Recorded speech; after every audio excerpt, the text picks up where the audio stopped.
Ақтоуда терезені ашып тұрып деп қуып кетпеңдер. Заман талабынан қалмай келе жатқан Hyundai компаниясы бізді тек қана таң қалдыруда.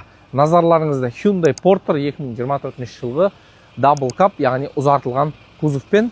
Бұл көліктің шыққанына ұзақ уақыттар болды негізі, бірақ біздің нарыққа әлі бейтаныс. Көлік алдынан қарағанда кәдімгі әдеттегі Hyundai Porter көлігі, бірақ бұның жанына шығып қарайтын болсаңыз, ұзартылған кузовта, яғни ішінде 5 адам, 6 адам отыруға болады.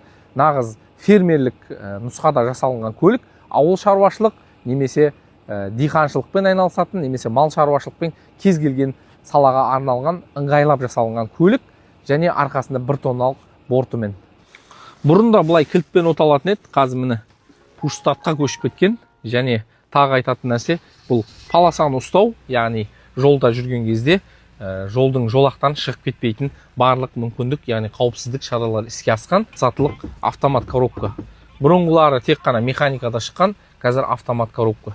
Ортада 3 адам отыруға болады, 2 адам және ортадағы орындықты көтеру арқылы 3-ші адамға да орын пайда болады. Орындықтарды ысыту, салқындату, рульді ысыту сияқты барлық ыңғайлы опциялар қосылған, және ортада үлкен монитор бар. Бұл мониторда алға немесе артқа жүрген кезде парктрониктар жұмыс жасағаны, және артыңғы көрініс осылай анық суретте көрінеді. Екінші қатар бізде сплошной диван, өте ыңғайлы отырғанға. Алдына заттар қоюға болады, бос орындар бар, аяқ қойсаңыз болады. Немесе адам көбейіп кетсе, былай қарайда 2-3 адам отырып алса, тіптен жақсы, өте сыйымды.